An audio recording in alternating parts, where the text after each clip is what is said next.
رسوله الكريم أما بعد فأعوذ بالله من الشيطان الرجيم بسم الله الرحمن الرحيم رب اشرح لي صدري ويسر لي أمري واحلل عقدة من لساني يفقهوا قولي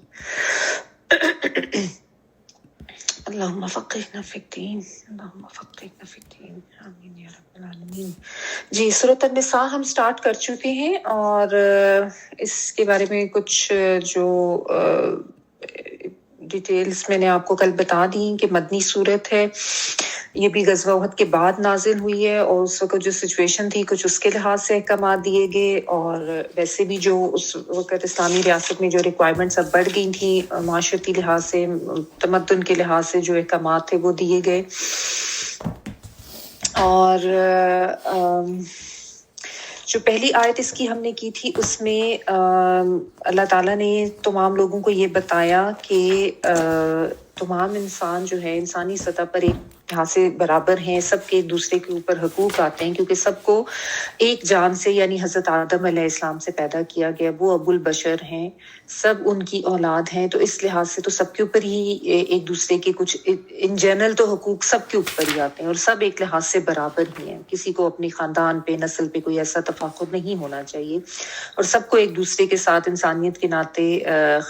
خیر خواہی کا جذبہ رکھنا چاہیے، محبت ہونی چاہیے، عزت و تکریم سب کی ہونی چاہیے۔ لیکن اس کے علاوہ پھر آگے مزید اسپیسیفائی بھی کیا گیا کہ جو رحمی رشتے ہوتے ہیں ان کے حقوق زیادہ بنتے ہیں، اور ان کو پھر کس طریقے سے واضح کیا گیا کہ اس میں بھی اللہ تعالیٰ کے تقوی کا احساس دلا کے ڈر دلایا گیا کہ قطع رحمی مت کرو، رشتوں کو مت توڑو ورنہ اس کے لیے تم جواب دہ ہو۔ اس کے لیے ہم نے کچھ حدیث بھی دیکھی اور میں نے آپ کو کہا بھی تھا کہ اس کے اوپر ریفلیکٹ کریں، اپنی ارد گرد دیکھیں اپنی لائفز پہ کہ کہیں کوئی رشتے ٹوٹے ہوئے تو نہیں ہے، اگر ٹوٹے ہوئے تو ان کو جوڑنے کی کوشش کریں، کیونکہ اللہ تعالیٰ نے اس کے بارے میں بہت زیادہ وارن کیا ہے، اور ساتھ یہ بھی کہا ان اللہ کان علیکم رقیبا کہ بے شک اللہ تعالیٰ تمہارے اوپر خوب نگران ہے۔ تو جب اللہ تعالیٰ کی اتنی نگرانی ہے اور پھر اس چیز پہ اتنا مواخذہ بھی ہونا ہے تو اس کے بارے میں ہم اتنی غفلت نہیں برت سکتی، اور نہ ہی اس کے بارے میں اتنا زیادہ آرام سے بیٹھ سکتے ہیں قطع رحمی کر کے، ٹھیک ہے۔ یہ بہت زیادہ بڑا گناہ ہے اور اس کے بارے میں بہت زیادہ سنجیدگی سے سوچنے کی ضرورت ہے، کیونکہ اکثر لوگ اپنی زندگیوں میں مگن ہیں، سگے بہن بھائی یا والدین یا دیگر رشتہ داروں ان کی رشتہ داریاں ٹوٹی ہوئی ہیں اور ان کو اس سے فرق ہی نہیں پڑتا، تو اس کو یہ بہت بڑا معاملہ ہے، اس کو سمجھنے کی ضرورت ہے، ٹھیک ہے جی۔ اور یہ آیت جو ہے نبی صلی اللہ علیہ وآلہ وسلم نے خطبہ نکاح میں شامل کی تھی اور یہ آپ اکثر سنتے بھی ہوں گے۔ اچھا، کل ہم نے یہیں تک کیا تھا، آج جو ہے ہم سیکنڈ آیت سے سٹارٹ کریں، سورۃ النساء آیت نمبر 2 میں پڑھی۔ وَآتُوا الْيَتَامَىٰ أَمْوَالَهُمْ وَلَا تَتَبَدَّلُوا الْخَبِيثَ بِالطَّيِّبِ وَلَا تَأْكُلُوا أَمْوَالَهُمْ إِلَىٰ أَمْوَالِكُمْ إِنَّهُ كَانَ حُوبًا كَبِيرًا۔ اور یتیموں کو ان کے مال دے دو اور پاک اور حلال چیز کے بدلے ناپاک اور حرام چیز نہ لو، اور اپنے مالوں کے ساتھ ان کے مال ملا کر نہ کھا جاؤ، بے شک یہ بہت بڑا گناہ ہے۔ وَآتُوا اور دو، حمزہ تا اور یا، ٹھیک ہے، الیتامہ یتیموں کو، یہ جو ہے جمع میں آ جاتا ہے اور اس کا روٹ ورڈ جو ہے وہ یا تا اور میم ہے، یتم۔ یتم جو ہے وہ اکیلا ہونے کے لیے آتا ہے، سنگل ہونا، ٹھیک ہے۔ اور اموالہم مال ان کے، ولا اور نہ، تتبدلو تم بدل کر دو، نہ تم بدل کر دو، یہ نہیں کا صیغہ بن رہا ہے نا، تتبدلو یہ باب کی وجہ سے ایک تا بیچ میں آ رہی ہے اور شروع کی تا جو ہے وہ تم کے لیے آ رہی ہے آتین والی، ٹھیک ہے۔ تو لا تتبدلو نہ تم بدل کر دو، الخبیثہ خبیث کو، خا با سا جس کا مطلب ہوتا ہے ناپاک چیز، بالطیب بدلے طیب کے یعنی بدلے پاک چیز کے، والا اور نہ، تاکلو تم کھاؤ، تا تم کے لیے، حمزہ کاف لام، اکلا کھانا، اموالہم ان کے مال، الا طرف، اموالکم تمہارے مالوں کے، انہو بے شک وہ کانا ہے حوبن، حوب جو ہے یہ گناہ کے لیے آتا ہے، ایسا گناہ جو باعث وبال ہو، جس سے اللہ کا عذاب، اللہ کی سزا آتی ہے. ٹھیک ہے، ہا واو اور با. اور عموماً جو آئلی معاملات سے ریلیٹڈ گناہ ہوتے ہیں اس کے لیے یہ ورڈ آتا ہے. آئلی یعنی خاندانی فیملی میں جو کچھ ہوتا ہے اس کے لحاظ سے.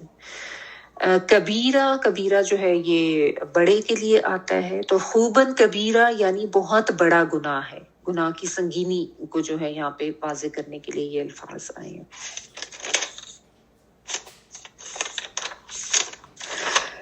اچھا، تو یہاں پہ اللہ تعالیٰ یہ بتا رہے ہیں یتیموں کے حوالے سے، یتیموں کے حقوق کا یہاں پہ تحفظ کیا جا رہا ہے.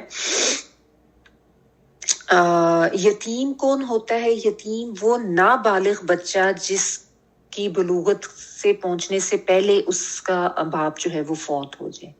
یعنی اگر وہ بلوغت کو پہنچ گیا ہوا، یعنی بالغ ہو گیا ہوا بچہ، اور پھر اگر باپ فوت ہوتا ہے تو پھر وہ یتیم نہیں کہلاتا اور اس کے اوپر وہ احکامات نہیں آتے. یہ بھی حدیث سے پتہ چلتا ہے کہ بلوغت کے بعد یتیمی نہیں رہتی. ٹھیک ہے، تو ورنہ تو ہم میں سے سارے بہت سے ایسے ہوں گے جن کے نہیں ہے باپ، تو وہ بھی، تو یتیم جو ہے نا اس کے لیے وہ ایج کی کیٹیگری آتی ہے کہ اگر وہ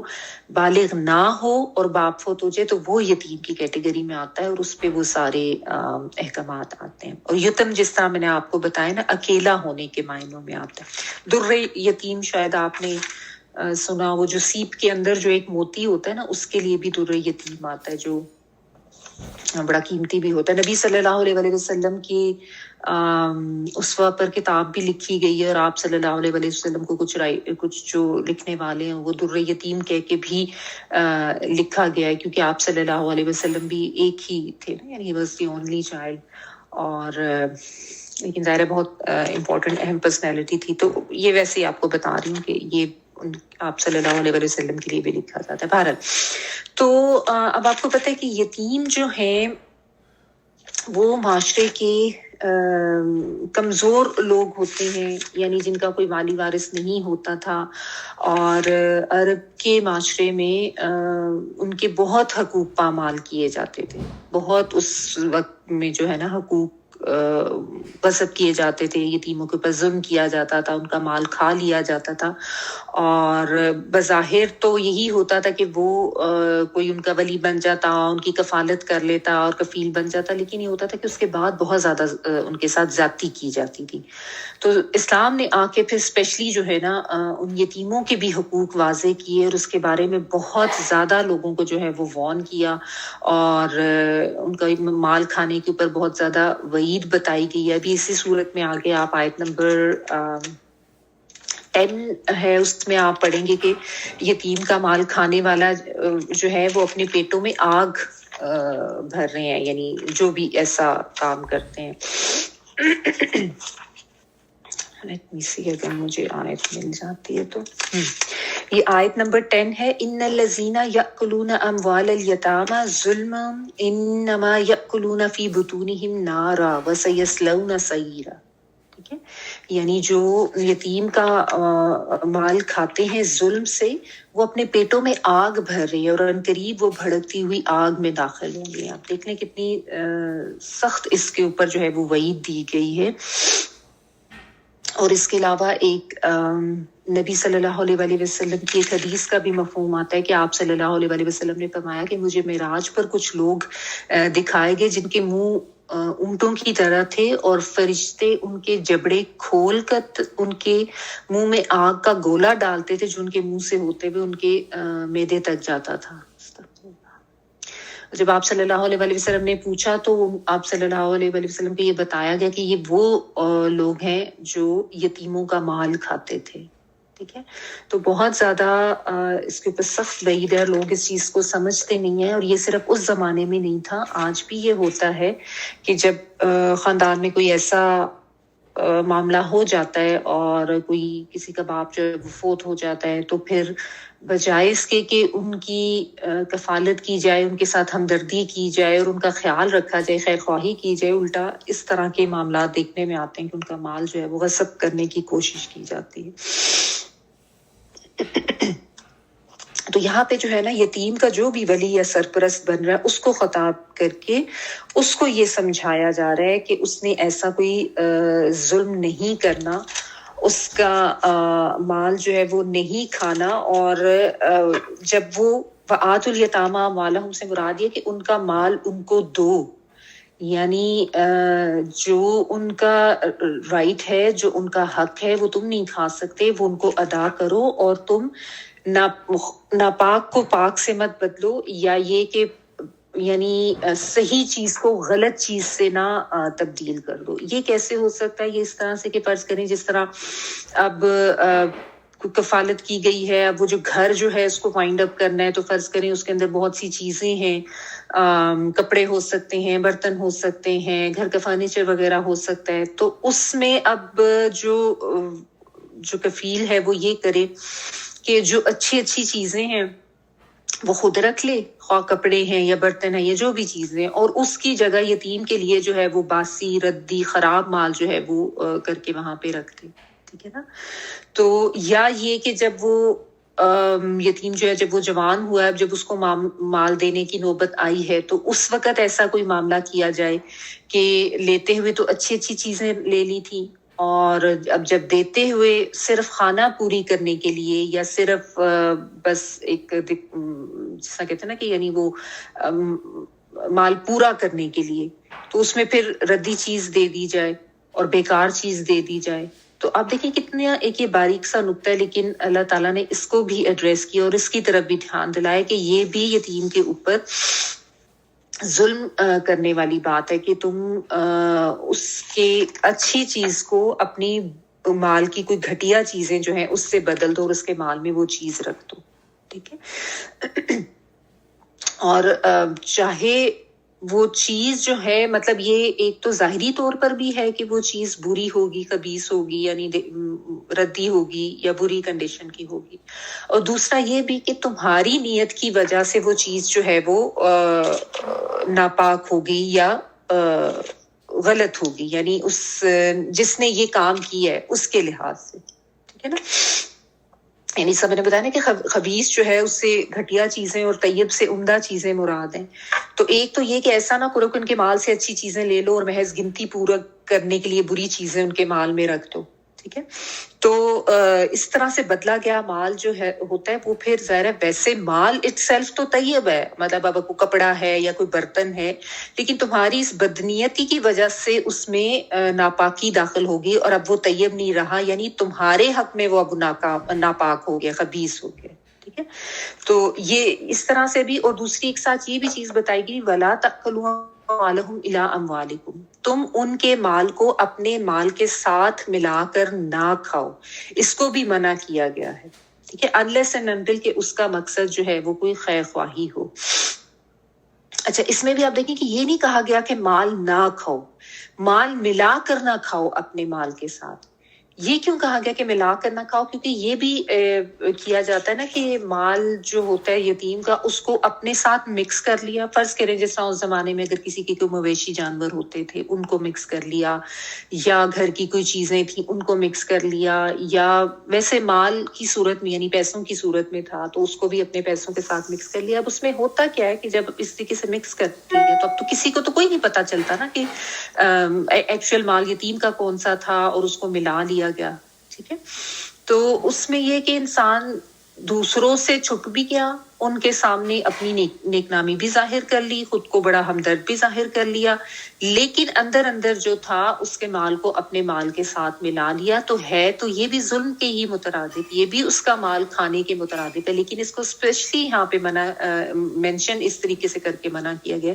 کہ تم ان کا مال اپنے مالوں کی طرف نہ ملاؤ، یعنی اپنے مال کے ساتھ اس کو نہ اس طریقے سے مکس اپ کر لو کہ کسی کو پتہ ہی نہ چلے، کیونکہ وہ بیچارہ تو ویسے ہی بچہ ہے نا، چھوٹا ہے، نہ بالغ ہے، اس کو تو ویسے ہی نہیں پتا چلنا، اور دوسروں کو بھی کسی کو نہ پتا چلے۔ تو اب ظاہر ہے اس میں بھی اگر آپ دیکھیں نا بات وہی ساری تقویٰ کی آ جاتی ہے جس سے کل بات شروع ہوئی تھی. اسی لیے شروع میں بات بار بار تقویٰ کی گئی تھی. ایک ہی آیت میں 2 دفعہ یہ لفظ یوز کیا گیا تھا کہ آگے جو بھی احکامات آ رہے ہیں نا ان کے اوپر تم عمل پیرا تبھی ہو سکتے ہو جب اللہ تعالیٰ کا تقویٰ دل میں ہوگا. جب اللہ کا ہی خوف نہیں ہوگا, اللہ کا ڈر نہیں ہوگا, یا اللہ تعالیٰ کے سامنے جواب دہ ہونے کی کوئی فکر نہیں ہوگی, تو پھر تو انسان سارے اس طرح کے ظلم کرے گا. تو اس لیے یہ بات ہے کہ یہ جو تقویٰ ہی وہ بیسک چیز ہے جس کی وجہ سے انسان جو ہے وہ سیدھے راستے پر رہتا ہے اور ظلم سے بچ کے رہتا ہے. ورنہ تو جب اللہ کا خوف نکل جاتا ہے تو پھر تو انسان کچھ بھی نہیں سوچتا کسی کے ساتھ بھی ظلم کرتے ہوئے. تو یہ کہا گیا, اور اس میں پھر یہ بھی کہا گیا کہ انہو کانا خوبن کبیرہ, کہ بے شک یہ تو بہت بڑا گناہ ہے. یعنی کوئی چھوٹا گناہ نہیں تم اس کو سمجھو, اس کی طرف سے اس طرح غافل ہو کے مت رہو کہ شاید یہ تم نے کر لیا تو اس سے کوئی فرق نہیں پڑتا یا اس سے تمہاری کوئی پکڑ نہیں ہوگی. یہ بہت بڑا گناہ ہے. یعنی میں نے بتایا نا خوب جو ہے وہ ایسے گناہ کے لیے آتا ہے جو باعث وبال ہو, جس کا کرنے والا عذاب کا مستحق ہوتا ہے. ٹھیک ہے, عموماً آئلی معاملات میں جو گناہ گار ہوتے ہیں اس کے لیے آتا ہے یہ خوب کا ورڈ. تو اس سے منع کیا گیا اور اس کو بہت بڑا گناہ بتایا گیا. ٹھیک ہے. ہاں اس چیز کی گنجائش ہے کہ اگر مال جو ملانا ہے وہ اس وجہ سے ملانا ہے کہ اس میں یتیم کا کوئی نقصان نہ ہو, یا اپنے اوپر بھی جو ہے کوئی تنگی نہ آتی ہو. جیسا کہ یہ آپ نے پڑھا تھا نا کہ ایسا نہیں ہو کہ جیسا مال اس کا علیحدہ ہے, اب اس کے لیے اب اس کی کفالت آپ کر رہے ہیں اپنے گھر میں یتیم کو رکھ کے, اس کے لیے علیحدہ کھانا پک رہا ہے, آپ کے لیے علیحدہ کھانا پک رہا ہے, اس کا کھانا جو ہے وہ اتنا زیادہ استعمال نہیں ہو رہا, وہ ضائع جا رہا ہے. تو اس طرح کے معاملے میں جس میں نیت جو ہے وہ خیر خواہی کی ہو کہ اس کا مال بھی ضائع نہ ہو, ویسے بھی رزق ضائع نہ ہو, تو اکٹھا کھانا پکایا جا سکتا ہے. اور یا اگر آپ اس کی جو مویشی بکریاں گائے ان کی پر کر رہے ہیں دیکھ بھال, تو اس میں بھی آپ وہ کر سکتے ہیں کہ اس کا جو دودھ وغیرہ وہ استعمال کیا جا سکتا ہے. یہ بات ساری نیت کی آ جاتی ہے نا کہ نیت کیا ہے اس کو کرنے کی. نیت اس کو فائدہ پہنچانے کی ہے, اس کی خیر خواہی کی ہے, اس کی ہمدردی کی ہے, تو اس صورت میں ایسا کیا جا سکتا ہے. یعنی اپنے مال کے ساتھ اس کے مال کو نہیں ملانا, یہ کس معنوں میں ہے؟ ظلم کے معنوں میں, کہ چھپنے کے معنوں میں کہ غلط کام کر دو کسی کو پتہ نہ چلے. لیکن اگر مقصد خیر خواہی ہے اور حساب ایمانداری سے کیا جا رہا ہے, یعنی اس میں یہ بھی کیا جا سکتا ہے کہ اس کا مال جو ہے وہ لے کے کاروبار میں لگا دیا جائے اگر وہ پیسوں کی صورت میں ہے, اور اس سے پھر اس کو فائدہ دیا جائے, اس کی جو بھی اس کا جو خرچہ ہے, اس کا جو پرورش کے لیے یا اس کی تعلیم کے لیے یا جو بھی ہے وہ اس کے لیے استعمال کیا جائے, تو وہ اتنا جائز ہے. لیکن ظاہر ہے اس کا حساب کتاب رکھا جائے گا, اور جب وہ بالغ ہوگا تو اس کو پھر پورے حساب کے ساتھ اس کا مال جو ہے وہ واپس کیا جانا چاہیے. یہ چیز سمجھنے کی ہے. ٹھیک ہے. اور یتیم کی کفالت کے لیے جو نبی صلی اللہ علیہ وسلم کی ایک حدیث ہے کہ اس کا کتنا بڑا ثواب ہے, آپ سب کو پتہ ہی ہے کہ نبی صلی اللہ علیہ وسلم نے فرمایا کہ میں اور یتیم کی کفالت کرنے والا جنت میں اس طرح ہوں گے. اور پھر آپ صلی اللہ علیہ وسلم نے اپنی شہادت اور اس کی ساتھ والی انگلی کو کھول کے کھڑا کیا, یعنی اس طریقے سے کر کے آپ صلی اللہ علیہ وسلم نے بتایا کہ اس طرح ہوں گے میں اور یتیم کی کفالت کرنے والا. یعنی آپ صلی اللہ علیہ وسلم کے اتنے قریب ہوں گے وہ لوگ جو یتیم کی کفالت کرتے ہیں آخرت میں. سبحان اللہ. تو یہ کسی یتیم کی کفالت کرنا, لیکن آنیسٹی سے کرنا کہ اس کے اوپر کوئی ظلم نہ ہو, اس کا مال نہ کھایا جائے, اس کے مال کو غلط طریقے سے نہ ملایا جائے, نہ یہ کہ کوئی ردی چیزیں اس میں شامل کی جائیں. بہت زیادہ ایمانداری کے ساتھ اس چیز کا دھیان رکھتے ہوئے کہ اللہ تعالیٰ دیکھ رہے ہیں اور اللہ تعالیٰ سے ایک ایک چیز کی پکڑ ہونی ہے, اور اگر کچھ ایسا غلط کیا تو وہ خوباً کبیرہ ہے, بہت بڑا گناہ ہے جس کے اوپر بہت زیادہ پکڑ ہے, سزا ہے. ٹھیک ہے نا. اور ایک اور جو حدیث کا مفہوم ہے اس میں یہ آتا ہے کہ 7 ہلاک کرنے والے گناہوں میں سے ایک جو ہے وہ ایک گناہ وہ یتیم کا مال کھانا بتایا گیا ہے. ٹھیک ہے نا. کیونکہ انسانی حقوق پامال ہوتے ہیں نا, اور ظاہر اس کی معافی نہیں ہے جب تک کہ وہ شخص خود نہ معاف کرے. اور ظاہر ہے وہ ایک معاشرے کا ایسا فرد ہے ایک یتیم جو کمزور ہے, جو ناسمجھ ہے, چھوٹا ہے وہ اپنے لیے سٹینڈ نہیں لے سکتا، وہ اپنے لیے خود کوئی اپنا رائٹ حاصل نہیں کر سکتا، تو اس لیے اللہ تعالیٰ نے ان کے حقوق کو محفوظ کیا، ان کے حقوق کا تحفظ کیا۔ اور آپ دیکھ لیں کہ یہ صرف اس زمانے میں نہیں تھا، حقوق کی جو پامالی ہے ایسے معاشرے کے کمزور لوگوں کی وہ آج بھی کی جاتی ہے۔ آپ نے سنے ہوں گے اس طرح کے کیسز کہ جب کوئی ایسے کسی کا باپ فوت ہو گیا تو بعض دفعہ تو سگے رشتے دار، حیرت ہوتی ہے دیکھ کے کہ سگے رشتے دار ہی جو ہے وہ ایک دم اس طرح ظلم کرنے لگ جاتے ہیں ان بچوں کے ساتھ یا اس بیوہ کے ساتھ، اور وہ پھر گھر کے اوپر دعوے دار اور گھر کی چیزوں کے اوپر ان کو بالکل محروم کر دیتے ہیں۔ تو اس لیے جو ہے اس کے بارے میں بہت سخت احکامات ہیں اور بہت زیادہ اس میں کانشیس ہو کے رہنے کی ضرورت ہے۔ ٹھیک ہے، آگے دیکھیں وَإِنْ خِفْتُمْ أَلَّا تُقْسِطُوا فِي الْيَتَامَى فَانكِحُوا مَا طَابَ لَكُم مِّنَ النِّسَاءِ مَثْنَىٰ وَثُلَاثَ وَرُبَاعَ فَإِنْ خِفْتُمْ أَلَّا تَعْدِلُوا فَوَاحِدَةً أَوْ مَا مَلَكَتْ أَيْمَانُكُمْ ذَلِكَ أَدْنَىٰ أَلَّا تَعُولُوا۔ اگر تمہیں خوف ہو کہ یتیم لڑکیوں سے نکاح کر کے تم انصاف نہ کر سکو گے تو اور عورتوں میں سے جو بھی تمہیں اچھی لگیں تم ان سے نکاح کر لو، 2 3 یا 4 سے۔ لیکن اگر تمہیں برابری نہ کر سکنے کا خوف ہو تو ایک ہی کافی ہے، یا تمہاری ملکیت کی لونڈی، یہ زیادہ قریب ہے کہ ایسا کرنے سے ناانصافی اور ایک طرف جھک پڑنے سے بچ جاؤ۔ موسٹ کنٹروورشل آئے، اس کو بھی ذرا دیکھتے ہیں تفصیل سے۔ اور ان اگر خف تم، ڈرو تم، خوف کھاؤ تم، خا واؤ اور فا،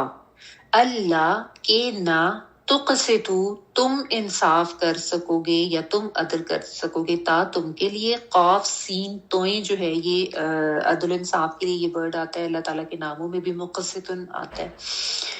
کہ اللہ تقسطو کہ نہ تم انصاف کر سکو گے، کس میں؟ فی الیتامہ، یتیموں کے بارے میں، فانکحوا تو نکاح کرو، فا تو کے لیے اور نون کاف اور ہا روٹ ورڈ ہے، فانکحوا تو نکاح کرو، ما طاب لکم جو پسند آئے تم کو، طابہ جو ہے یہ توئیں یا اور با وہی طیب والا ہی ورڈ ہے، طیب یعنی جو پاک چیز ہوتی ہے، دیکھنے میں بھی پاک صاف اور ویسے بھی جو حواس اور نفس کو بھی پسند آئے، ٹھیک ہے، تو اس کے لیے بھی یہ آتا ہے نا۔ تو جو پسند آئے، لکم لیے تمہارے، من النساء عورتوں میں سے، مثنا 2، یہ عربی میں آپ کو پتہ ہی ہے، واحد اثنین ثلاثہ اربع، عربی کی گنتی اس طرح ہوتی ہے، تو مثنا 2 کے لیے آتا ہے، سانون یا، و ثلاثہ اور ثلاثہ جو ہے یہ 3 کے لیے آتا ہے، یہ تو سپاروں میں بھی اس طریقے سے ڈسٹریبیوشن ہوتی ہے، اس میں بھی آتا ہے، اور ربع جو ہے یہ 4 کے لیے آتا ہے، اردو میں بھی ہم ربع ہی کہتے ہیں۔ فَإِن پھر اگر خف تم ڈرو تم یا خوف کھاؤ تم، اللہ کے نہ تعدلو تم عدل کرو گے، تا تم کے لیے، عین دال لام عدل کرنا، عدل کیا ہوتا ہے کہ جس کا جو حق بنتا ہے وہ اس کو دیا جائے، وہ دیا شیئن فی موضعہ، ہر چیز کو اس کی جگہ پر رکھنا، ٹھیک ہے۔ میں نے آپ کو پہلے بھی ایک دفعہ بتایا تھا عدل کا اور انصاف کا فرق جو ہے کہ عموماً ہم اردو میں تو دونوں ایک ہی معنی میں لیتے ہیں، پڑھتے ہوئے بھی بولتے ہوئے بھی، لیکن ایکچوئل ان کے معنی میں تھوڑا فرق یہ ہوتا ہے کہ انصاف تو یہ ہوتا ہے کہ آدھا آدھا کر دینا، آدھا ایک کو دے دینا، آدھا دوسرے کو دینا، لیکن عدل یہ ہوتا ہے کہ جس کو جس چیز کی ضرورت ہے اس کے مطابق اس کو دیا جائے، وہ چیز اس کو دی جائے۔ فرض کریں میں نے آپ کو بتایا تھا کہ ایک کوئی 1.5 سال کا بچہ ہے اور ایک ساتھ میں ایک اڈلٹ آدمی ہے، اگر آپ کے پاس ایک روٹی ہے تو انصاف یہ ہوگا کہ اس کو نصف کر دیا جائے، آدھا آدمی کو اور آدھا جو ہے چھوٹے ایک بچے کو دے دیا جائے۔ لیکن عدل یہ ہوگا کہ جتنی جس کی ریکوائرمنٹ ہے، ظاہر ہے جو بڑا مرد ہے اس کی ریکوائرمنٹ زیادہ ہے اور بچے کی ریکوائرمنٹ تو 2 چانے والوں سے بھی پوری ہو جائے گی، تو جس کی جو ریکوائرمنٹ ہے اس کو وہی دیا جائے، ٹھیک ہے، ضرورت کے مطابق، یہ عدل ہو جاتا ہے۔ میں نے آپ کو ایک پکچر بھی دکھائی تھی لاسٹ ٹائم، تو یہ عدل ہوتا ہے۔ بہرحال عرف عام میں جب ہم اردو میں بات چیت کر رہے ہوتے ہیں تو وہ عموماً ایک ہی معنوں میں استعمال ہوتا ہے۔ اللہ تعدلو کہ نہ تم عدل کرو گے، فواحدتن تو ایک ہی، یعنی پھر ایک ہی پہ اکتفا کرو، واحد جو ہے ایک کے لیے آتا ہے، او یا ما جو ملکت مالک ہوئے، میم لام اور کاف، ایمانکم تمہارے داہنے ہاتھ۔ اب یہ ملکت میں تا جو ہے یہ مونس کے لیے آ رہی ہے کیونکہ آگے ہاتھ کا ذکر آ رہا ہے جو کہ مونس کنسیڈر ہوتا ہے۔ ایمانکم، ایمان، اس کو ایک تو یہ دھیان رکھیں کہ یہ ایمانکم نہیں ہے، ایمانکم ہے، یہ یمین سے ہے، اس کا روٹ ورڈ یا میم اور نون ہے، یعنی رائٹ ہینڈ اس کے لیے آتا ہے، یعنی تمہارے داہنے ہاتھ۔ یمین جو ہے نا وہ دایاں کے لیے آتا ہے، اور دایاں ہاتھ جو ہوتا ہے وہ قوت کی علامت ہوتا ہے۔ تو مطلب یہ کہ جن کے اوپر جو تمہارا کنٹرول ہے، جو تمہارے انڈر کنٹرول ہے، جو تمہاری طاقت کے اندر ہے۔ اس سے مراد وہ غلام عورتیں ہیں، لونڈیاں وغیرہ، کیونکہ وہ انڈر کنٹرول ہوتی ہیں۔ ذالک یہ، ادنا زیادہ قریب ہے، دال نون اور واؤ، ادنا زیادہ قریب ہے، دنیا کا روٹ ورڈ بھی یہ ہوتا ہے کیونکہ دنیا قریب کی چیز ہوتی ہے نا، تو دنو جو ہے یہ قربت کے لیے، قریب کی چیز کے لیے آتا ہے۔ یہ زیادہ قریب ہے، اللہ کے نہ تعولو تم ایک طرف جھک جاؤ، عین واؤ اور لام اس کا روٹ ورڈ ہے، تا جو ہے وہ تم کے لیے آ رہا ہے۔ تو یہ اول جو ہے کسی ایک طرف جھک جانا، یعنی ناانصافی کے معنوں میں یہ آتا ہے۔ تو یہ اس سے زیادہ بہتر ہے بجائے اس کے کہ تم ایک طرف جھک جاؤ اور کوئی زیادتی کرنے لگ جاؤ۔ اچھا، اب اس میں بھی جو ہے بات جو ہے وہ یتیموں کے حوالے سے ہی کر کے کی جا رہی ہے، کیونکہ یتیموں میں بھی جو یتیم بچیاں ہوتی تھی نا، ان کے حقوق اور بھی زیادہ پامال کیے جاتے تھے، ان کے ساتھ اور بھی زیادہ ظلم ہوتا تھا، کیونکہ ان کا تو ظاہر ہے نکاح کا بھی معاملہ ہوتا تھا نا۔ تو اب بات جو ہے وہ پہلے مال کے حوالے سے اللہ تعالیٰ نے کی، اور اب جو ہے عفت اور عصمت یعنی ان کے نکاح سے متعلق جو احکامات ہیں وہ دیے جا رہے ہیں۔ ٹھیک ہے، اب یہ جو آیت ہے نا، یہ ایسی آیت ہے کہ اس کے اوپر لوگوں کی مختلف نظریات آپ کو ملتے ہیں، مختلف آراء لوگوں کی ملتی ہیں، لوگ اس کے اوپر بڑی بحثیں بھی کرتے ہیں، اس کو بڑا کنٹروورشل بھی بنایا ہوا ہے، اس کے ذریعے مذاق تمسخر بھی کیا جاتا ہے۔ اللہ تعالیٰ سب کو ہدایت دے۔ اصل میں جو ہوا معاملہ یہ ہے کہ جس کو جو غلط فہمی ہوئی، جس کو جو بات سمجھ آئی، جس کو جو اشکال ہوا، ہر ایک نے اس کو اپنا ایک نقطہ نظر بنا کر، ایک اصول بنا کر پیش کر دیا۔ اس کی وجہ سے پھر یہ ہوا کہ اس آیت کے معاملے میں جو آراء دی گئی نا، ہمیں بہت زیادہ افراط و تفریط ہمیں نظر آتا ہے۔ ٹھیک ہے نا، اور وہ افراط و تفریط کس طریقے سے نظر آتا ہے وہ ہم دیکھ لیتے ہیں، اور پھر ہم یہ دیکھیں گے کہ جو مضبوط دو آراء ہیں وہ کون سی۔ اچھا، بعض جو ہے نا ان کا اس آیت کے بارے میں یہ کہنا ہے کہ یہ تو حکم ہے 4 شادیاں کرنا، تو 4 شادیاں تو کرنی ہی کرنی ہے، 4 سے کم نہیں ہونی چاہیے۔ بعض کو آپ نے یہ بھی کہتے سنا کہ اکثر مرد جو ہیں وہ اس کے اوپر بڑا اس چیز کو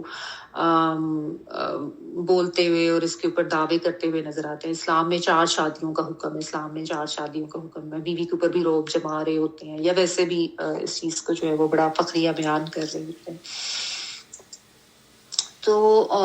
انہوں نے یہ سمجھ لیا کہ یہ 4 شادیاں جو ہے نا، یہ تو اللہ تعالیٰ کی طرف سے حکم دیا گیا ہے اور یہ تو کرنی ہی کرنی۔ ٹھیک ہے، بعض یہ کہتے ہیں کہ یہ جو یہاں پہ بتایا گیا نا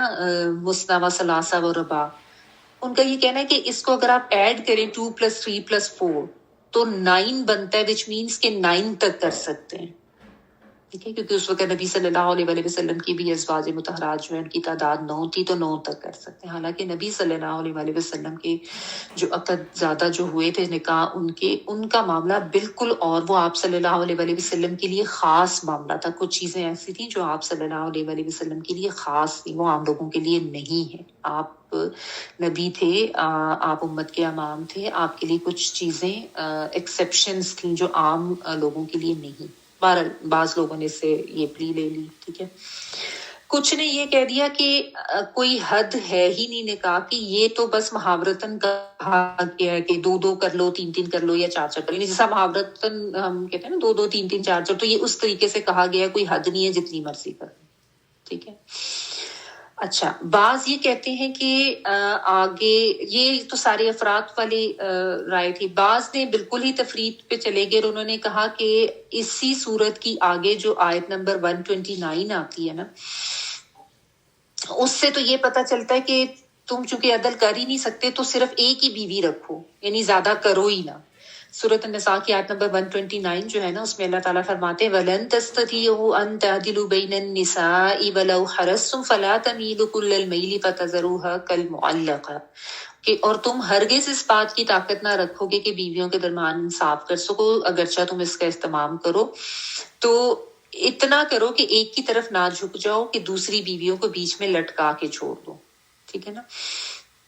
وہ کہتے ہیں تو اس سے یہ پتہ چلتا ہے کہ چونکہ تم کر ہی نہیں سکتے عدل، تو پھر تم نے زیادہ بیویاں کرنی نہیں ہے، ایک ہی رکھنی ہے، تو ایک سے زیادہ ہی جائز ہی نہیں. ٹھیک ہے، ان کا یہ کہنا ہے. یہ بھی ایک غلط بات ہو جاتی ہے. ٹھیک ہے.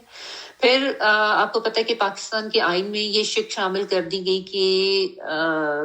اگر مردوں نے دوسری شادی کرنی ہے تو ان کو بیوی سے اجازت لینا ضروری ہے. بیوی کی اجازت کے بغیر شوہر جو ہے وہ دوسری شادی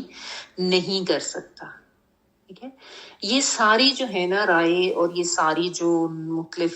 کانسیپٹس ہیں، یہ افراط و تفرید پر مبنی آپ کہہ لیں کہ نظریات ہیں یا نقطہ نظر ہیں،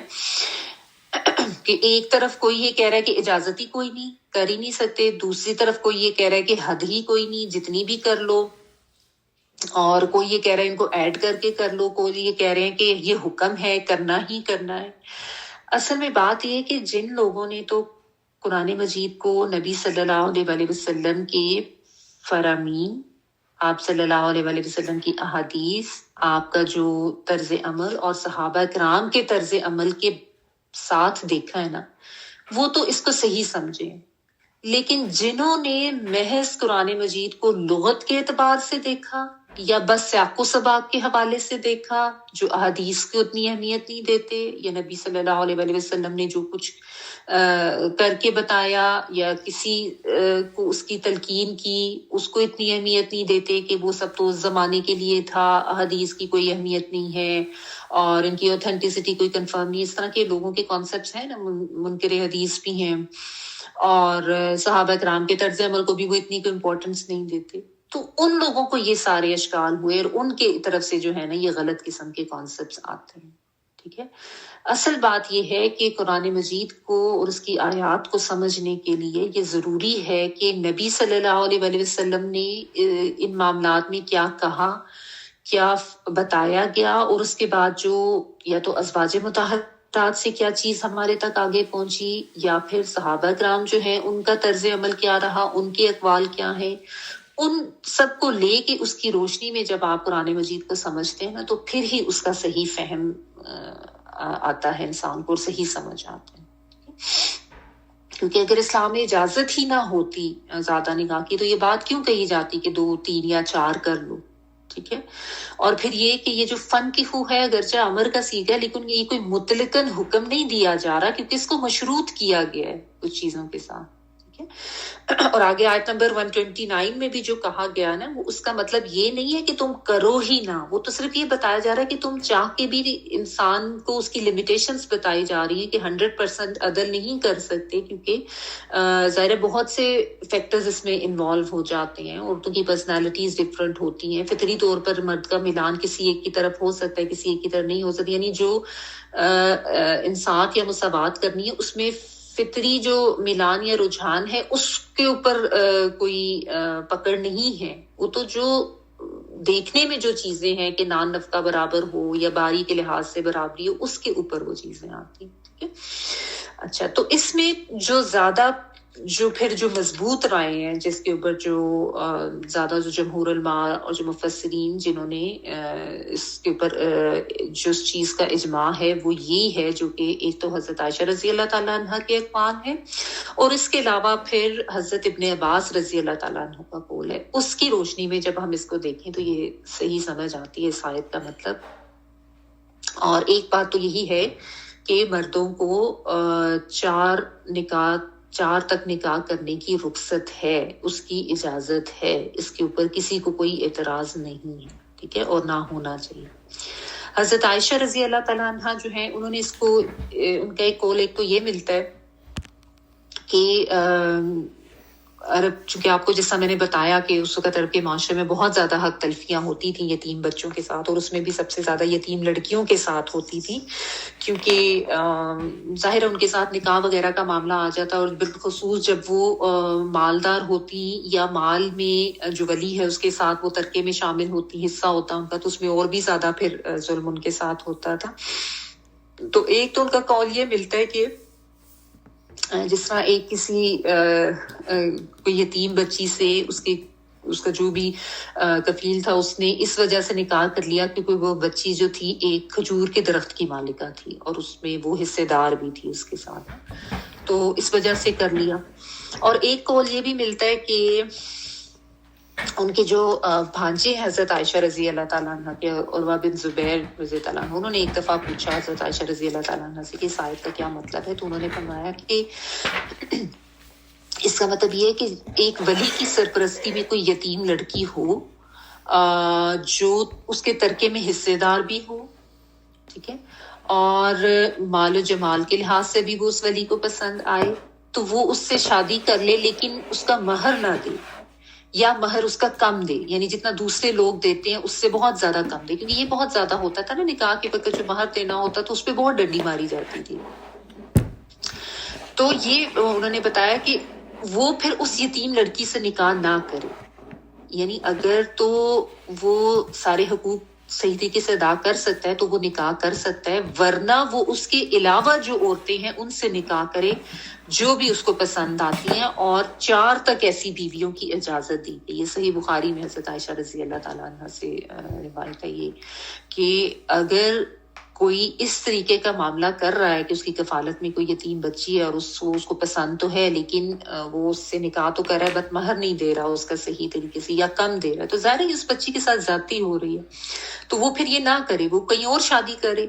کیونکہ کہیں اور شادی کرے گا تو کم از کم کوئی پوچھنے والا تو ہوگا نا، اس کا کوئی ولی ہوگا، کوئی سرپرست ہوگا اس بچی کا، تو اس بچی کے ساتھ پھر زیادتی نہیں ہو سکے گی۔ تو یہ اس طرح سے ہے، ٹھیک ہے۔ اصل میں مختلف قسم کی صورتحال ہو جاتی تھی نا، یعنی یہ ہوتا تھا کہ بعض دفعہ ایسا ہوتا تھا کہ بچیاں جو ہیں وہ ویسے ان کی طرف کوئی رجحان کسی کا نہیں ہوتا تھا کیونکہ وہ کوئی اس طریقے سے خوبصورت یا دیکھنے میں اچھی نہیں ہوتی تھی لیکن مالدار ہوتی تھی، ٹھیک ہے۔ بعض تو اس میں پھر یہ ہوتا تھا کہ ان کے مال کی وجہ سے ان سے بس وہ نکاح کر لیتے تھے کہ مال جو ہے وہ ہمارے پاس ہی رہے اور ہمارا ہی اس پہ قبضہ رہے، ایسا وہ رغبت یا ملان نہیں رکھتے تھے، تو ان کو اس طریقے سے کوئی اچھا سلوک ان کے ساتھ نہیں ہوتا تھا لیکن مال پہ قبضہ کر لیتے تھے۔ بعض دفعہ یہ سچویشن ہوتی تھی کہ وہ دیکھنے میں اچھی اور خوبصورت ہوتی تھی اور مالدار بھی ہوتی تھی، تو ایسی صورت میں بھی یہ ہوتا تھا کہ وہ دونوں چیزیں پسند تو آ رہی ہوتی تھی لیکن ان کا مہر نہیں وہ رکھا جاتا تھا یا کم رکھا جاتا، ٹھیک ہے۔ یہ بھی غلط کام تھا، یہ بھی زیادتی والی بات تھی۔ اور بعض دفعہ یہ ہوتا تھا کہ نہ خوبصورت ہوتی تھی نہ مالدار ہوتی تھی، تو ولی ان کو ویسے ہی ان کو کوئی دلچسپی نہ ہوتی تھی اور ان کی طرف بالکل ہی دھیان نہیں دیا جاتا اور ان کو بالکل ہی چھوڑ دیا جاتا، نہ ان کا نکاح کسی سے بھی نہیں کرتے تھے، ٹھیک ہے، کیونکہ یا تو وہ خود کر لیتے تھے یا اپنے بیٹے سے نکاح کر لیتے تھے، تو یا پھر یہ کہ اگر بالکل ہی کچھ پسند نہیں ہے تو اس کو بالکل ہی ایک ردی مال کی طرح چھوڑ دیا جاتا، ان کی طرف کوئی دھیان نہیں ہوتا، یا جیسا بھی کوئی رشتہ ملا جس سے کوئی پیسے ویسے مل گئے اس کے ساتھ ان کو اس کا نکاح کر دیا جاتا تھا۔ تو یہ اس قسم کی بہت سی ناانصافیاں ہوتی تھی، یتیم بچیوں کے ساتھ بہت زیادہ ظلم ان کے ساتھ کیا جاتا تھا، تو اس لحاظ سے پھر یہ احکامات اسپیسیفکلی دیے گئے، ٹھیک ہے۔ لیکن اس میں جو یہ کہا گیا نا کہ اگر ان سے انصاف نہیں کر سکتے تو ان کے علاوہ اور تھوڑی عورتیں ان میں سے کر لو، لیکن شرط وہی ہے اس میں بھی کہ مساوات رکھنی ہے، یعنی جس سے بھی تم کرتے ہو اس کے ساتھ تمہیں عدل و انصاف کا معاملہ کرنا ہے، یہ نہیں کرنا کہ ایک سے زائد بیویاں تو تم نے کر لی ہیں لیکن اب کسی ایک کو ہی تم سارا نان نفقہ دیے جا رہے ہو اور دوسرے کا خیال نہیں رکھ رہے ہو یا اس کی ذمہ داری تم نے نہیں اٹھا لی، ایسی بات نہیں ہے، مساوات سب کے ساتھ ہی کرنی ہے۔ کیونکہ جب نکاح کر لیا ہے تو اس کے بعد تو پھر بیوی کے تو بہت حقوق ہوتے ہیں اور اس کی بہت زیادہ ذمہ داری ہوتی ہے، اور نکاح کے بعد بیوی کے ساتھ انصاف نہ کرنا یہ بھی بہت بڑا گناہ ہے، اور اس کی بہت زیادہ کوچ ہے کہ اگر اچھی نہیں لگ رہی تو اس کو حق زوجیت نہیں دیا جا رہا، مال اس کا ہڑپ کر لیا ہے، یا اس کو ویسے ہی مہر اس کا جو ہے اس سے اس کو محروم کر دیا، یہ سب گناہ میں آتے ہیں اور ان سب کی پوچھ ہونی ہے. ٹھیک ہے، یہ یہاں پہ جو ہے وہ سمجھایا گیا. اور اس کے علاوہ ایک جو حضرت ابن عباس رضی اللہ تعالیٰ عنہ کا جو قول میں آپ کو بتا تھی وہ بھی سمجھ لیں. حضرت ابن عباس نے اس کو بہت اچھی طرح سے ایکسپلین کیا. انہوں نے یہ کہا کہ یہ اصل میں تحدید نکاح کی بات ہے. تحدید یعنی تا ہا دال یا دال، یعنی حد بندی کی جا رہی ہے، حدود مقرر کی جا رہی ہے نکاح کی تعداد کی. کیوں؟ کیونکہ انہوں نے بتایا کہ دور جاہلیت میں جو ہے نا کوئی حد بندی نہیں ہوتی تھی، لوگ کئی نکاح کر لیتے، 50 نکاح بھی لوگوں نے کیے ہوتے تھے. ٹھیک ہے نا، تو 4 کی حد لگا دی گئی ان کے لیے. تو بلکہ آپ سمجھے کہ یہ جو 4 ہے نا یہ بہت کم تعداد تھی، کیونکہ میں نے آپ کو بتایا نا بہت زیادہ نکاح کر لیے جاتے تھے، ہمیں تو یہ بہت زیادہ لگ رہا ہوتا ہے، تو یہ ان کے لیے تو یہ کم تعداد تھی، کیونکہ وہ تو کوئی دھیان ہی نہیں رکھتے تھے. اور پھر چونکہ عورت کی کوئی حیثیت نہیں تھی تو اس کو کوئی وہ بیوی والی حیثیت تھوڑی دیتے تھے، وہ تو انہوں نے بس اپنی مرضی سے رکھی ہوتی تھی. تو اور اس کی تصدیق جو ہے نا ان کے اس قول کی بہت سے ایسے واقعات ملتے ہیں جس میں نبی صلی اللہ علیہ وسلم نے کچھ لوگ جب وہ مسلمان ہوئے تو ان کو پھر اس کی تلقین کی. جس طرح ایک غیلان بن سلمہ ثقفی جو ہے ان کے بارے میں آتا ہے کہ وہ جب مسلمان ہوئے تو ان کے عقد میں 10 بیویاں تھیں. بعض روایات میں 10 لکھا ہوا ہے، بعض میں 9 لکھا ہوا ہے. تو نبی صلی اللہ علیہ وسلم نے ان کو کہا کہ بس 4 ان میں سے تم نے رکھنا ہے اور باقی کو طلاق دینا ہوگی. ٹھیک ہے، اس کے علاوہ 1-2 اور صحابہ بھی ہیں، ان کے بھی واقعات اس طریقے سے ملتے ہیں کہ جب وہ اسلام لائے تو پھر ان کو کسی کے عقد میں 5 تھیں، کسی کے عقد میں 8 تھیں، تو پھر ان کو جو ہے وہ یہ حکم دیا کہ آپ صلی اللہ علیہ وسلم کی طرف سے کہ اب تم نے صرف 4 ہی رکھنی ہے. ٹھیک ہے، تو اس سے یہ بات پتہ چلی کہ 4 تک اجازت ہے، کیا جا سکتا ہے، 4 سے زیادہ کی اجازت نہیں ہے. تو اس کے بارے میں جو یہ افراط و تفریط والے جو کانسیپٹس ہیں نا وہ سب غلط ثابت ہو سکتے. ٹھیک ہے، تو جو اہم بات ہے سمجھنے کی وہ یہ ہے کہ یہ 4 تک نکاح جو ہے یہ حکم نہیں ہے، کیونکہ اگر حکم ہوتا تو اس کو نہ پورا کرنے پہ تو پھر تو گناہ لازم آتا نا. تو ایسی بات نہیں ہے کہ جو 4 نکاح نہیں کرتے ان کے اوپر کوئی گناہ لازم آتا ہے. یہ حکم نہیں ہے، یہ رخصت دی گئی ہے، یعنی اجازت دی گئی ہے. ٹھیک ہے،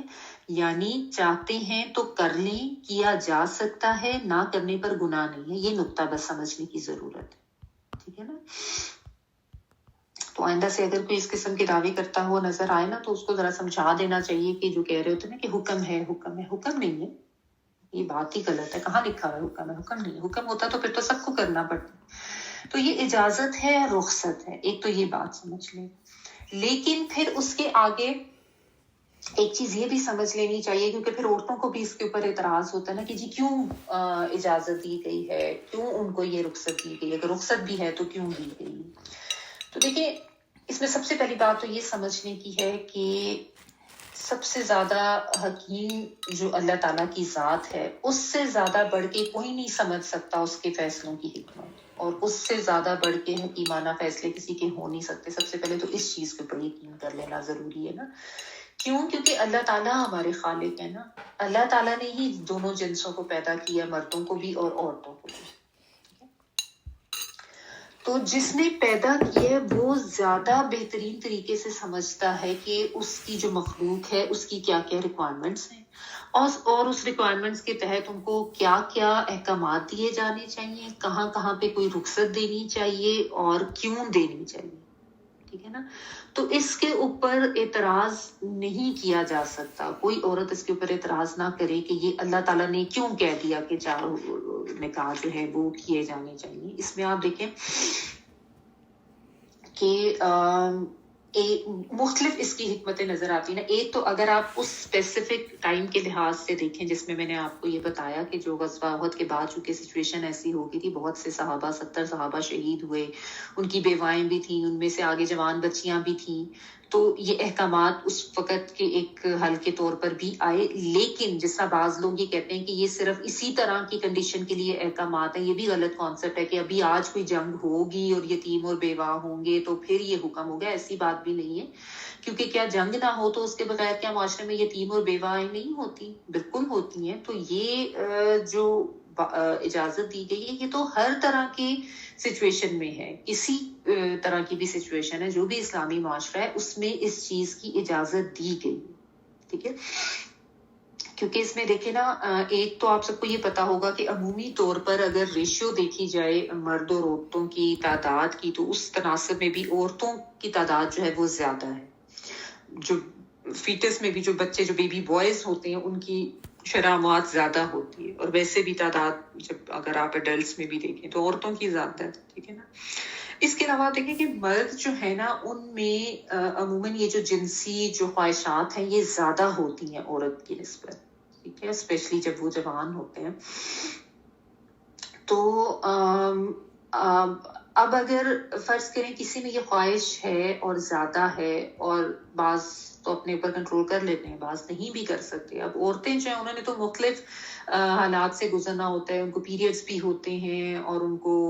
ظاہر موڈ سوئنگز اس طرح کے، اور پھر بچے کی پیدائش ہوتی ہے، اس کے بعد بھی کافی ٹائم ایسا ہوتا ہے ناپاکی والا۔ تو اس دوران بجائے اس کے کہ اگر کوئی مرد جو ہے وہ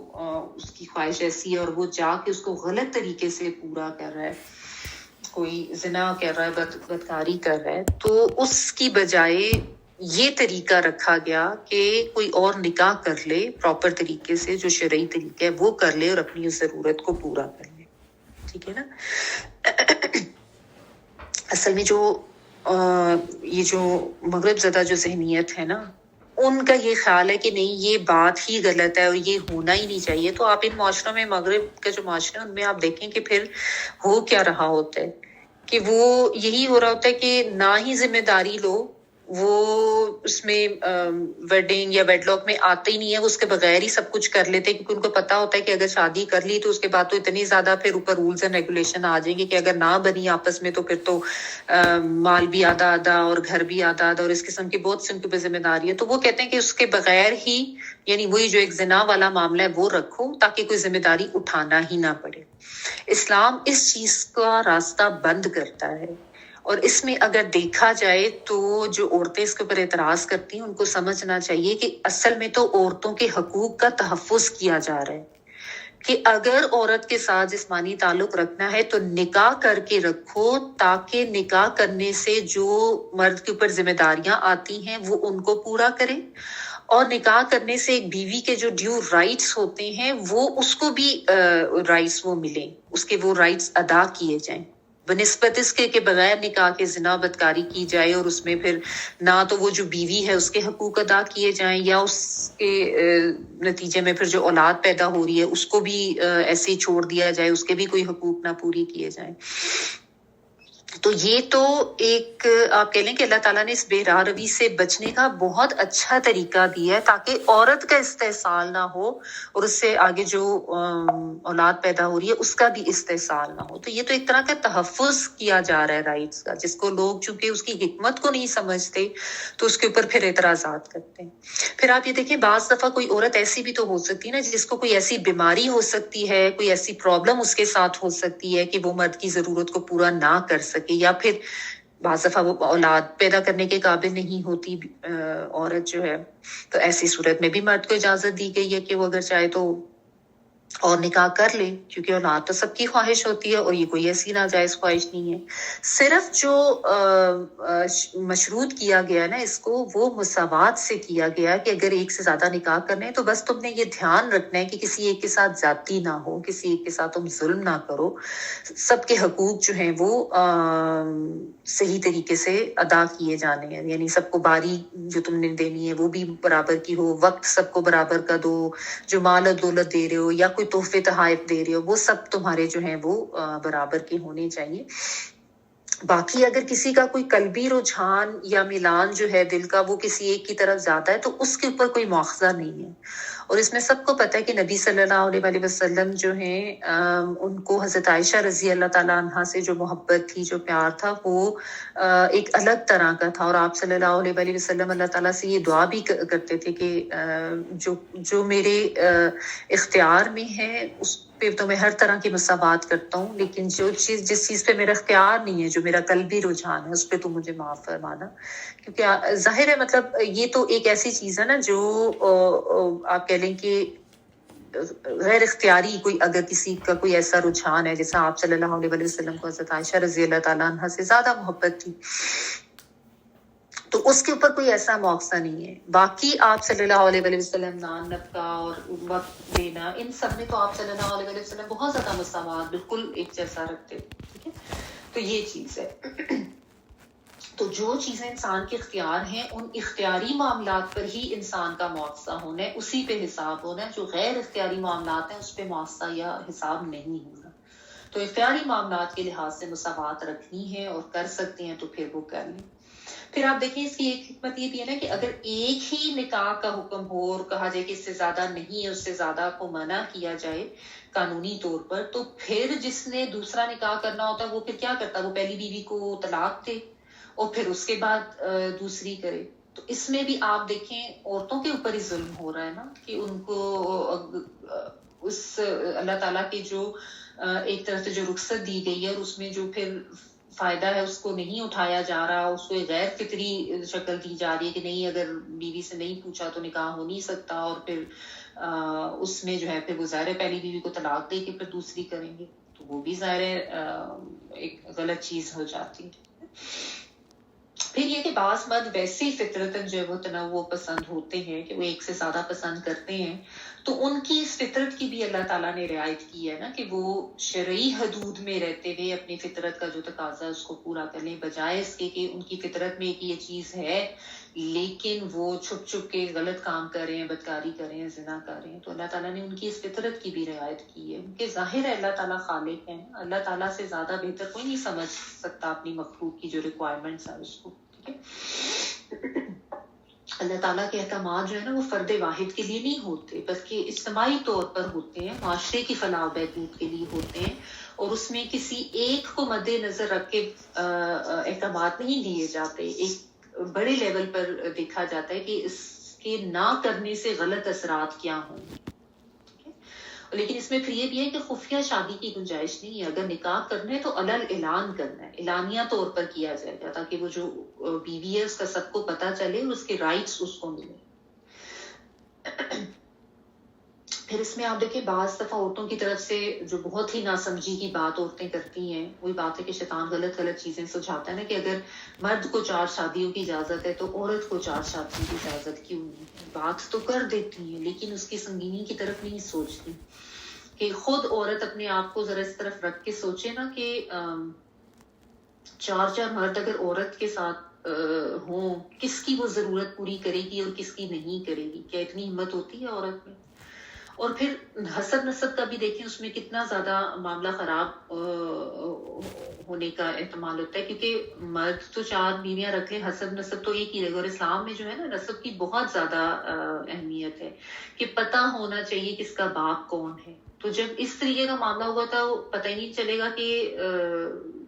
باپ کون ہے اصل میں. ٹھیک ہے نا. اور پھر کس کو اللہ تعالیٰ نے تو مردوں کو قوام بنایا، تو کون اس کی ذمہ داری لے گا، کس کے گھر میں وہ رہے گی. تو اس طرح کی اور بھی مطلب بہت سی باتیں ہیں. اللہ تعالیٰ معاف کرے، ایسی سوچ بھی نہیں لانی چاہیے عورتوں کو. اللہ تعالیٰ کی حکمت کو چیلنج نہیں کرنا چاہیے. اللہ تعالیٰ کی طرف سے جو رخصت یا اجازت یا بات کہی گئی ہے اس کو چیلنج نہیں کرنا چاہیے، اپنے دماغ کو بڑا نہیں سمجھنا چاہیے. یہ وہی بات ہے کہ بس ہم نے جو ہے وہ مردوں کے مقابل آنا ہے. وہ جو شانہ بشانہ والی سوچ ہے نا کہ کچھ ہو جائے، ہم نے مردوں کی ہر طرح سے برابری کرنی ہے. بھئی نہیں ہے برابری نا. اللہ تعالیٰ نے 2 جنس پیدا کیے، دونوں کی ریکوائرمنٹس ڈفرینٹ ہیں، دونوں کی جو جسمانی ضروریات آپ کہہ لیں اور جو ان کی طاقت ہے اور جو یہ سب اللہ تعالیٰ نے بنایا ہی مختلف ہے نا. تو اس کو چیلنج نہ کریں. جو چیز ہے نا اگر نہیں بھی سمجھ آ رہی تو سمینا و اطعنا والا طریقہ اپنائیں اور اس چیز کو ایکسیپٹ کریں. اور اگر اس کو جب آپ سمجھنے کی کوشش کریں تو اتنی کوئی مشکل چیز نہیں ہے, عورتوں کو سمجھ آ جاتی ہے پھر کہ اس میں تو ان کے اپنے ہی حقوق کا تحفظ ہو رہا ہے, اور جب یہ نہیں ہوگا تو ان کے اپنے ہی حقوق جو ہیں وہ پامال کیے جائیں گے. تو اس لیے اس کے لحاظ سے نا تھوڑا سا یعنی ذہن کی اور دل کی وسعت کی ضرورت ہوتی ہے. اب اس میں پھر یہ بھی کہا جاتا ہے کہ نہیں دیکھیں عورت جو ہے وہ اس کے جذبات کو ٹھیس پہنچتی ہے اور اس کا دل ٹوٹتا ہے, وہ سب باتیں اپنی جگہ ٹھیک ہے, لیکن اب دیکھیں ایسا تو پھر جب دوسرا بچہ پیدا ہوتا ہے تو پہلا بچہ جو ہے کوئی کسی بھی گھر میں پہلا بچہ جو ہے وہ اس چیز پہ خوش نہیں ہوتا یا اس کو اچھے طریقے سے ایکسیپٹ نہیں کرتا. بچوں میں بھی تو جیلسی ہوتی ہے نا, پہلا بچہ ہمیشہ محسوس کرتا ہے کہ اس سے پہلے ساری اٹینشن میری طرف تھی, اب میری اٹینشن جو ہے وہ تقسیم ہو گئی ہے ماں باپ کی اور اب دوسرے کو اٹینشن دی ہے. تو یہ تو ایک نیچرل سی چیز ہے نا, لیکن اس کی وجہ سے جو رخصت اللہ تعالیٰ نے دی ہے اس میں رکاوٹ نہیں ڈالی جا سکتی. اور باقی اس طرح کے جذبات تو ہم جس طرح کے واقعات ملتے ہیں کہ ازواج مطہرات جو ہیں ان کو بھی آپس میں اس طرح کے جذبات آ جاتے تھے, لیکن یہ ہے کہ اس کا مطلب یہ نہیں ہے کہ جو اللہ کی طرف سے اجازت دی گئی ہے اس کو ختم کر دیا جائے یا یہ کہہ دیا جائے کہ یہ تو ہے ہی غلط ہے. سمجھنے کی ضرورت ہے. تو یہ اس لیے یہ رخصت دی گئی بہت سی چیزوں کے تحت, بہت سے حکمتوں کے تحت. اچھا, پھر اس میں یہ بھی کہا گیا کہ آگے یہ بھی بتا دیا کہ اگر تمہیں یہ ڈر ہے کہ تم عدل نہیں کر سکتے, کیونکہ مشروط کیا گیا نا اس اجازت کو کہ اجازت تو ہے لیکن مساوات کے ساتھ, عدل و انصاف کے ساتھ, یعنی اگر تم صحیح طریقے سے کر سکتے ہو تو پھر یہ معاملہ کرو, اگر نہیں کر سکتے تو پھر ایک ہی پہ گزارا کر لو. یعنی اگر تم اس قسم کا کام کرتے ہو کہ نکاح تو کر لیتے ہو لیکن اس کے رائٹس اس کو نہیں دیتے, مساوات نہیں رکھ سکتے, تو پھر تو تم اپنی آخرت پر بات کر رہے ہو, تم اپنے اوپر اتنا بڑا وبال لے رہے ہو. تو پھر اس سے بہتر ہے کہ تم ایک ہی نکاح پہ پھر رہو. نبی صلی اللہ علیہ وسلم کی حدیث کا مفہوم ہے کہ جس کی 2 بیویاں ہوں اور وہ عدل نہ کرے تو وہ قیامت کے دن اس حال میں اٹھے گا کہ اس کا آدھا دھڑ ہوگا. اتنی بڑی ذمہ داری ہے جس کو لوگ سمجھتے نہیں ہیں کہ اگر کیا ہے نا تو پھر اس کو نبھانا بھی پراپر طریقے سے ہے. او ما ملکت ایمانکم, یعنی جن کے مالک ہوئے تمہارے دائیں ہاتھ کے جو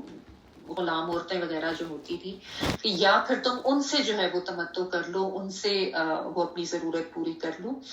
تو وہ بھی ٹھیک ہے جو تمہارے ملکی یمین ہے. اب یہ جو غلام عورتوں کا, لونڈیوں کا جو کانسیپٹ ہے اس کی زیادہ ڈیٹیل آگے آئے گی, تو اس کے لحاظ سے جو جہاں پہ جس تفصیل کی ضرورت ہوگی انشاءاللہ میں آپ کو وہاں پہ بتاؤں گی. ابھی یہاں پہ اس کو میں بہت زیادہ تفصیل سے ڈسکس نہیں کر رہی. بہرحال ان کے ساتھ تمتع کی اجازت ہے, یا ان کو آزاد کر کے ان کے ساتھ نکاح کر لینے کی اجازت ہے. یہ زیادہ ڈیٹیل ہم پڑھیں گے, ٹھیک ہے. تو اللہ تعالیٰ نے بتا دیا یہ زیادہ بہتر ہے بجائے اس کے کہ تم ایک طرف جھک جاؤ. ذالک ادنیٰ اللہ تعالی,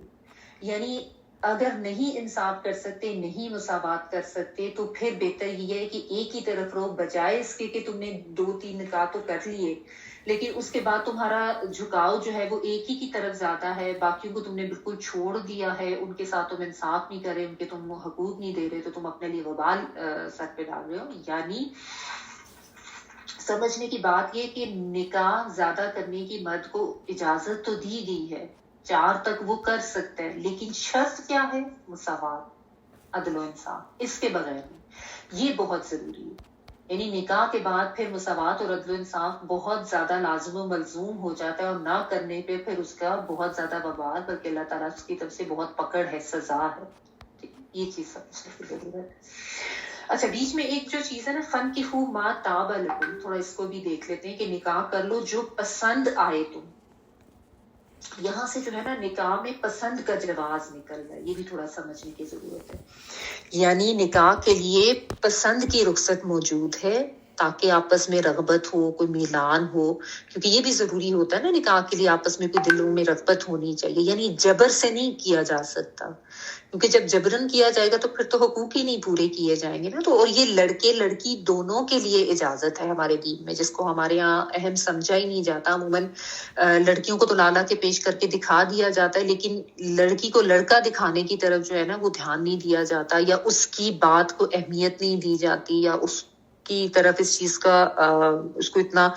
اہم نہیں سمجھا جاتا. ایسی بات نہیں ہے. نبی صلی اللہ علیہ وسلم کی حدیث کا مفہوم ہے کہ اگر تم میں سے کوئی کسی عورت کو نکاح کا پیغام دے, اس کو ایسی چیزوں کو دیکھ لینا اگر ممکن ہو جو نکاح کی طرف رغبت دلائیں, تو ایسا کیا کرو, یعنی دیکھ لیا کرو,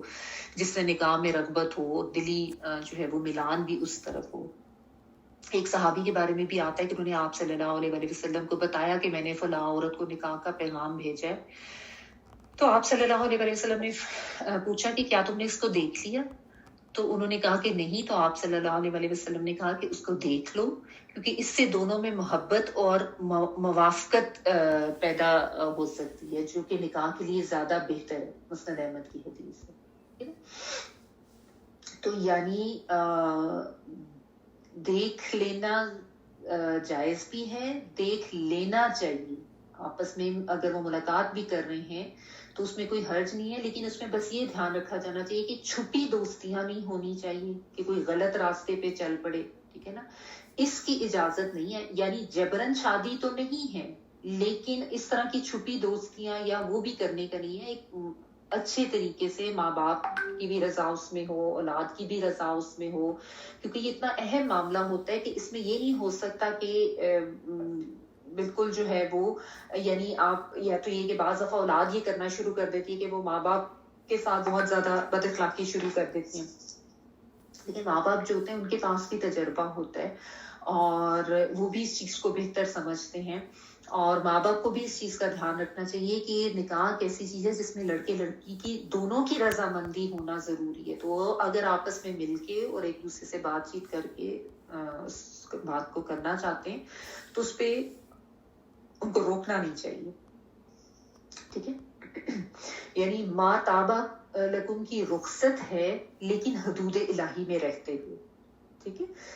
کوئی غلط طریقے سے جا کے نہیں یہ معاملہ بھی کرنا چاہیے. حیا کے دائرے میں رہتے ہوئے لڑکا لڑکی جو ہیں وہ دونوں ایک دوسرے کو مل سکتے ہیں. نہ تو یہ کہ لڑکیوں کو ماڈل بنا بنا کے پیش کریں, اور نہ یہ کہ وہ آپس میں مل کے چھپ چھپ کے وہ کوئی دوستیاں کریں, ایسی بھی چیز نہیں. اچھا, نبی صلی اللہ علیہ وسلم کی ایک حدیث کا مفہوم ہے کہ عورت سے 4 چیزوں کی بنیاد پر شادی کی جاتی ہے: اس کی خوبصورتی, اس کا نسب, اس کا مال اور اس کا دین. اور پھر آپ صلی اللہ علیہ وسلم نے فرمایا کہ تم دین کو ترجیح دو, یعنی جو دین کے لحاظ سے آگے ہے نا عورت, وہ تمہارے لیے زیادہ اچھی بیوی ثابت ہوگی, کیونکہ ظاہر ہے آگے بچوں کی تربیت اور یہ سارے معاملات بھی ہوتے ہیں. اچھا, تو یہ اس آیت کا جو ہے مفہوم ہے جس کو اس طریقے سے سمجھنا ضروری ہے کہ معاشرے کی اصلاح کے طور پر اللہ تعالیٰ نے یہ رخصت دی تاکہ معاشرے میں کوئی بے روی نہ پھیلے, بدکاری, زنا وغیرہ عام نہ ہو, اور ساتھ ساتھ اللہ تعالیٰ نے عورتوں کے حقوق کا بھی تحفظ کیا اور بہت خوبصورتی سے عورتوں کے حقوق کو محفوظ کیا, ٹھیک ہے نا. لیکن چونکہ عورتیں سمجھتی نہیں ہیں اور خود ہی اس کے اوپر اعتراضات کر کر کے جو ہے نا اللہ تعالیٰ نے جو ان کے حقوق محفوظ کیے ہیں اس کو یعنی خود ہی اپنے ہاتھوں سے چھوڑ دیتی ہیں, اور پھر وہ یہ ساری قسم کے اس کے غلط قسم کے آؤٹ کمز ہوتے ہیں جو کہ آج ہمارے معاشرے میں ہو رہے ہیں. آپ دیکھیں نا ہمارے معاشرے میں آج کل فحاشی اور بدکاری کو اتنا نہیں برا سمجھا جاتا جتنا کہ دوسرے نکاح کو برا سمجھا جاتا ہے. کوئی دوسرا نکاح کر لیتا ہے تو اس پہ لوگ فوراً انگلی اٹھانا شروع کر دیتے ہیں, اور لوگ زنا اور بدکاری میں اتنے زیادہ مبتلا ہو چکے ہیں, جوان بچے بچیاں بھی اور شادی شدہ بھی, لیکن اس کو معیوب سمجھا ہی نہیں جاتا. اس کو تو بلکہ ایک اسٹیٹس سمجھا جاتا ہے کہ یہ تو ہوتا ہی ہے بڑے لوگوں میں یا امیروں میں. اللہ تعالیٰ معاف فرمائے, اللہ تعالیٰ سب کو ہدایت دے اور سب کو دین کی فہم و سمجھ عطا فرمائے. تو یہ اللہ تعالیٰ کی طرف سے جو رخصت دی گئی ہے، جو اجازت دی گئی ہے، اس کے حکمتوں کو نہ سمجھنے کی بنا پر یہ آج لوگوں کا حال ہو گیا ہے کہ کوئی شادی نہ کرے تو وہ زیادہ بہتر ہے، اور وہ زنا کر لے تو وہ لوگوں کو بہتر لگ رہا ہوتا ہے، بجائے اس کے کہ وہ نکاح کر کے ایک شرعی رشتہ جو ہے وہ قائم کرے. یہ چیز ہے اس میں سمجھنے کی. ٹھیک ہے، ٹائم جو ہے ابھی میں نے اگلی آیت بھی کروانی تھی، لیکن پھر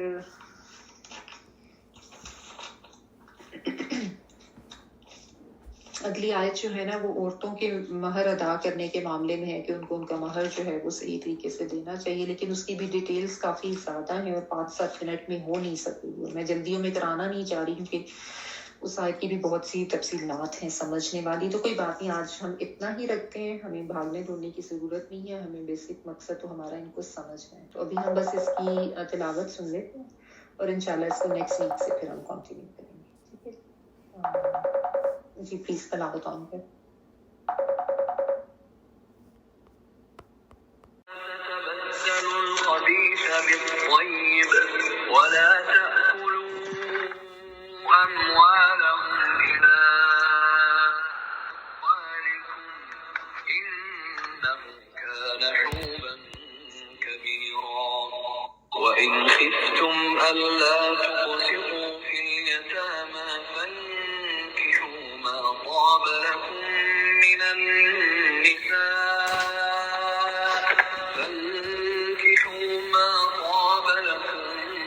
من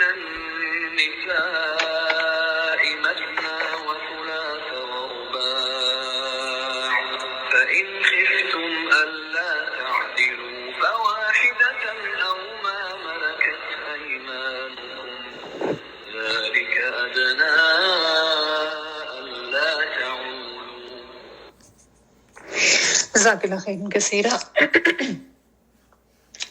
سبحانک اللہم وبحمدک نشہد ان لا الہ الا انت نستغفرک ونتوب الیک. سبحان ربک رب العزۃ عما یصفون وسلام علی المرسلین والحمد للہ رب العالمین. بارک اللہ لی ولکم فی القرآن العظیم ونفعنی وایاکم بالآیات والذکر الحکیم. ربنا تقبل منا انک انت السمیع العلیم. دعا کر لیجیے.